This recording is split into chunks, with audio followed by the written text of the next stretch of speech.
Ibu. Silakan masuk.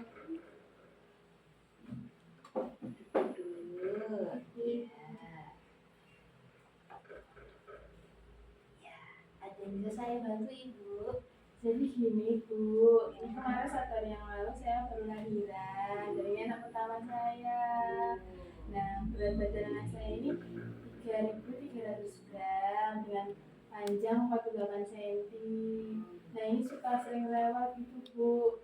Nah, gimana ya cara merawat bayi yang baik dan benar? Dan apa solusinya biar gak rewel? Oke. Sebelumnya nih saya cek dulu ya suhunya sebentar ya. Oke. Tadi ini hasil pemeriksaan tadi kan suhu 36. Lalu saya lihat tadi di buku KIA tadi, baik waktu lahiran bayinya menangis kuat, terus kemerahan pada kulit juga, sama terus ototnya juga baik. Gitu. Nah, di sini saya mau lanjutkan keluhan Ibu. Nah, di sini saya mau memberikan Ibu tips cara untuk perawatan bayi baru lahir. Nah, gunanya apa sih? Biar kebersihan bayinya juga tetap terjaga dan juga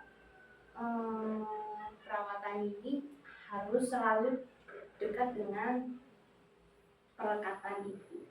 Gitu. Jadi bonding attachment-nya harus dibangun.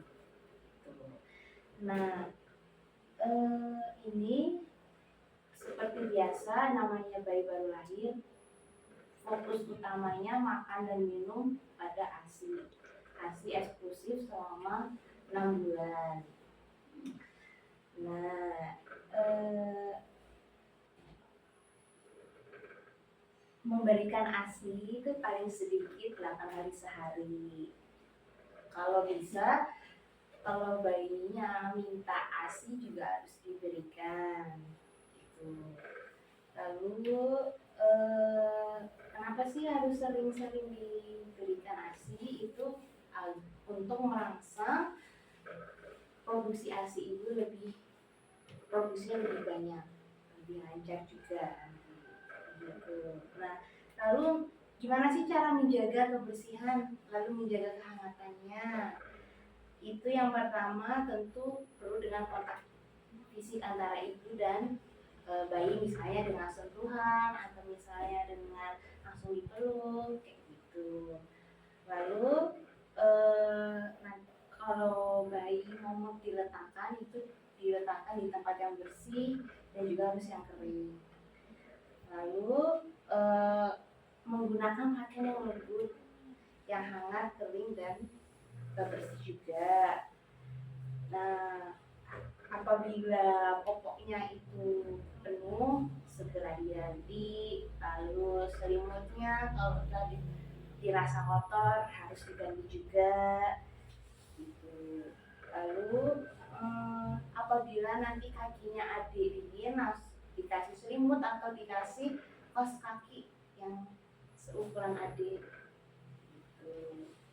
Dan juga menjaga ruangannya tetap hangat.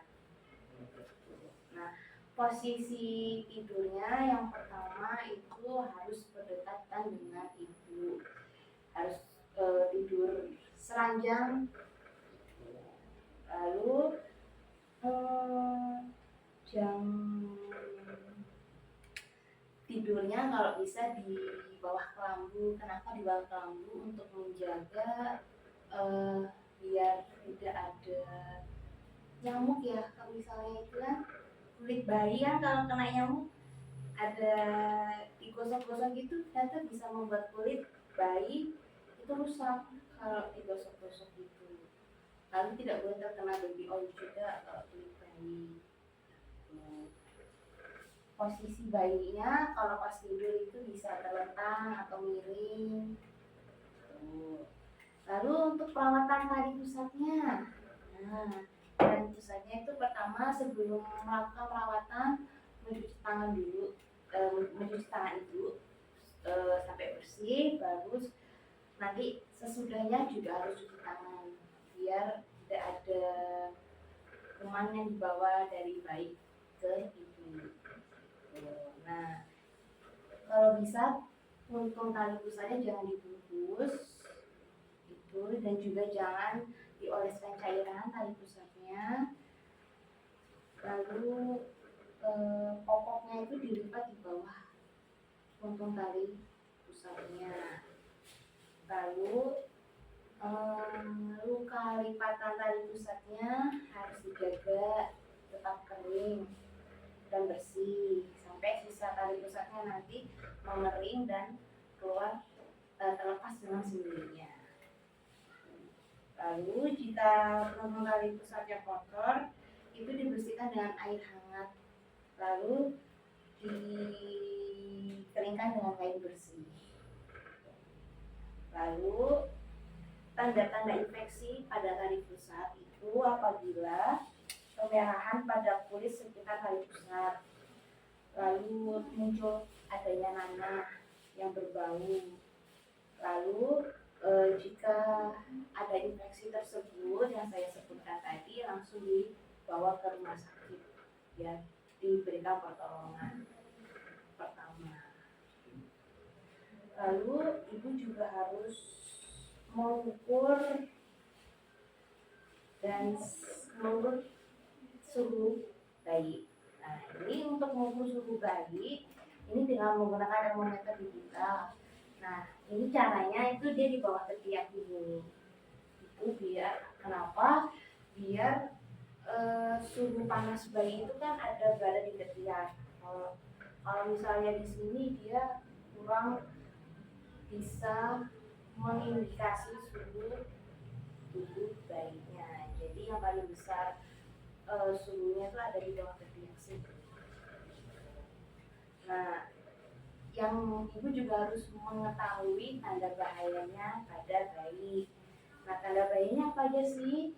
Tanda bahaya itu misalnya nanti tidak mau minum atau memuntahkan semua isi-isinya itu, lalu timbul kejang, bergerak hanya jika dirangsang, lalu nafasnya cepat lebih dari 60 kali per menit. Nah, nafasnya lambat itu dikatakan nafas lambat kurang dari 30 kali per menit.